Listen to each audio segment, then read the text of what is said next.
October 27ஆம் தேதி தமிழக வெற்றிக் கழகத்தின் மாநாடு நடத்தப்படும் என அக்கட்சியின் தரப்பிலிருந்து அதிகாரப்பூர்வமாக அறிக்கை வாயிலாக செய்தி உறுதிப்படுத்தப்பட்டிருக்கக்கூடிய சூழலில் தமிழக வெற்றிக் கழகத்தின் சார்பில் தற்போது திரு ஜெகதீஷ் அவர்கள் இணைந்திருக்கிறார். சார் வணக்கம். அக்டோபர் 27ஆம் தேதி தமிழக வெற்றிக் கழகத்துடைய மாநாடு நடத்தப்படும் அப்படின்னு அறிவிச்சிருக்கிறீங்க. மாநாட்டில் என்னென்ன மாதிரியான ஏற்பாடுகள், என்னென்ன திட்டங்களை நீங்கள் வச்சிருக்கீங்க? ஏன்னா முன்னாடியே இந்த மாதமே மாநாடு நடத்தப்படும் அப்படின்னு ஏற்கனவே அறிவிக்கப்பட்டு இப்போ தேதி தள்ளி போய் அடுத்த மாதம் 27ன்னு சொல்லியிருக்கீங்க. இந்த தள்ளி போனதுக்கான காரணம் என்ன? அது பற்றின தகவல்கள் சார்.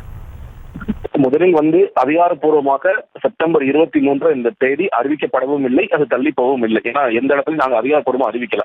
கடிதம் கொடுக்கப்பட்டதன் அடிப்படையில் நீங்க செய்தியாளர்கள் இந்த தேதியாக இருக்குமோ என்ற யூக செய்திகளை தான் போட்டுக் கொண்டிருந்தீர்கள்.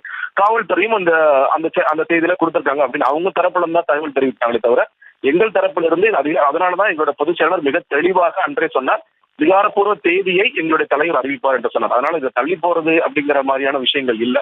எல்லாருக்கும் எதிர்பார்ப்பு இருந்தது, அதை நாங்க புரிஞ்சுக்கிறோம். நீங்க ஜூலை மாதத்திலிருந்து தொடர்ச்சியாக, ஏன்னா நாங்களும் எங்களுக்கு முதல் அறிக்கையில் சொல்லப்பட்ட பொழுது எங்களுடைய மக்கள் சந்திப்பான மாநாடு தான் மிக முக்கியமான ஒரு நகர்வாக இருக்கும் என்பதை தலைவர் ஏற்கனவே அறிக்கையில் சொல்லியிருந்தார். அதன் பொறுத்து எல்லோருக்குமே ஒரு எப்ப நடக்கும் அப்படிங்கிற ஒரு தேர்தல் இருந்தது. அது செய்தியாளர்கள் மத்தியிலும் இருந்தது, ஊடக மத்தியிலும், பொதுமக்கள் மத்தியிலும், கழக தோழர்கள் மத்தியிலும், அவருடைய ரசிகர்கள் மத்தியிலும் எல்லா தரப்பிலும் ஒரு பெரிய எதிர்பார்ப்பு. இன்னைக்கு தமிழகத்துல ஒரு மிகப்பெரிய எதிர்பார்ப்பு இருக்குன்னா அது தமிழக வெற்றிக் கழகத்தின் மாநாடு என்னவாக இருக்கும், அது தலைவர் என்ன பேச போகிறார், அங்கு என்ன செயல் திட்டங்கள் நடக்க போகின்றன. நீ கேட்டதுல மிக முக்கியமாக நீங்க தொடர்ச்சியா பார்த்திருக்கலாம், ஒவ்வொரு முறையும் மாநாடு குறித்த அறிக்கை வரும்பொழுது அது கொள்கை பிரகடன மாநாடு என்றுதான் சொல்லப்படுகிறது. அப்போ எல்லாரும் எதிர்பார்க்கின்ற, இன்னும் சொல்ல போனா முதல் அறிக்கையில் சொல்லப்பட்ட, நாங்கள் முதல் அறிக்கையில கொடி, கோட்பாடு, கொள்கை விளக்கங்கள் எல்லாமே சொல்லுவோம்னு சொல்லிடுவோம். அதுல கொடி ஏற்கனவே அறிமுகப்படுத்தப்பட்டது. கொடி அறிமுகப்படுத்தப்பட்டிருந்தாலும் அதற்கான விளக்கத்தை நாங்கள் மாநாட்டில் சொல்லுவேன், தலைவரை ஏற்கனவே சொல்லியிருந்தார். அப்ப அந்த கொடிக்கான விளக்கம் என்ன, ஒவ்வொரு நிறத்திற்கான விளக்கம் என்ன, யானை வந்ததற்கான விளக்கம் என்ன, வகைப்பு வந்ததற்கான விளக்கம் என்ன போன்ற விஷயங்களை சொல்லுவார். அதை தாண்டி அவர் என்ன சொல்ல போறாருன்னா, எந்த கொள்கையின் வழியாக நாங்கள் பயணிக்க போகின்றோம். ஏற்கனவே நம்ம சொல்லியிருக்கோம் எந்த பாதை என்பதை காண்பித்து விட்டோம். பிளவாத அரசியல் என்பது இருக்கக்கூடாது, சம உரிமை, சமநீதி, சமூக நீதி, சமதர்மம் ஆகிய பாதையில் பயணிக்கப் போகின்ற, பெண் கல்விக்காகவும் பெண் விடுதலைக்காகவும் பெண்கள் முன்னேற்றத்திற்காகவும் பாடுபட போகுது.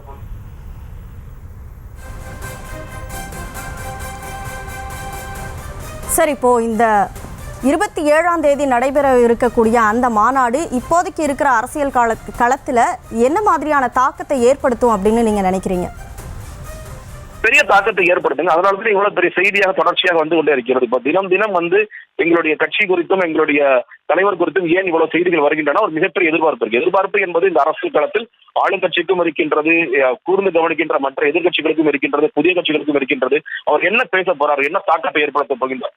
ஒண்ணுமில்ல, நீங்க உறுப்பினர் சேர்க்கைக்காக அவர் ஒரு செயல் இதை அறிமுகப்படுத்தி ஒரு வீடியோ தான் போட்டார், நேரடியாக மக்கள் சந்திப்புக்கு வராம போட்டார். அதற்கே 45 லட்சம் 50 லட்சம் வந்துட்டு இருக்கு. அப்ப இவ்வளவு லட்சக்கணக்கான உறுப்பினர்கள் சேர்ந்து கொண்டிருக்கிறார்கள். நீங்க இன்னும் சொல்ல போனா ரொம்ப குறிப்பிட்ட சில விஷயங்கள் சொல்லியதன் மூலியமாகவும் அந்த முதல் அறிக்கையின் வழியாகவே ஒரு 50 லட்சத்துக்கு மேற்பட்ட சேருவார்கள் என்றால், நீங்கள் கொள்கை பிரகடன மாநாட்டில் அவர் சொல்ல போகின்ற ஒவ்வொரு விஷயத்திற்குமான கொள்கையின் மூலமாக இன்னும் லட்சக்கணக்கான மக்கள் சேருவார்கள், இளைஞர்கள் சேருவார்கள், பெண்கள் சேருவார்கள், எல்லா வயதினரும் சேருவார்கள். ஓகே, இது சரியான ஒரு தீர்வு வச்சிருக்காரு, இது சரியான வழிபாதையில் செல்கின்றார், இந்த விஷயத்திற்கு இந்த கொள்கை பிரகடனம் மிக சரியாக இருக்கும் என்று புரிந்து கொள்பவர்கள் லட்சக்கணக்கானவர்கள் வந்து சேருவார்கள். அப்போ எல்லோருக்குமே எதிர்பார்ப்பு இருக்கும், இவங்க ஒரு சரியான பாதை நோக்கி. இன்னைக்கு வரைக்கும் தமிழக வெற்றிக் கழகத்தை கருத்தியல் ரீதியா ஏதாவது தவறா சொல்லிட்டாங்க, நீட்ல தப்பான பாதை எடுத்துட்டாங்க, இல்ல சிஏல தப்பான பாதை எடுத்துட்டாங்க நீ சொல்லவே முடியாது. ஏன்னா தமிழக மக்கள் எந்த வழி நிற்கின்றோமோ அந்த வழியில் தான் தொடர்ச்சியாக தமிழக வெற்றிக் கழகம் களமாடி கொண்டிருக்கின்றது. அப்ப அதற்கு வலு சேர்க்கும் ஒரு விதமாகத்தான் இந்த கொள்கை பிரகடனம் இருக்கும் என்னும் போதும் இன்னும் லட்சக்கணக்கான மக்கள் எங்களை நோக்கி வருவார்கள், இணைவார்கள். நீங்கள் தொடர்ச்சியாக அவர் கள அரசியலுக்கும் வருவார்கள். நீங்கள் எல்லா அரசியலும் நீங்கள் தொடர்ச்சியாக பார்ப்பீர்கள்.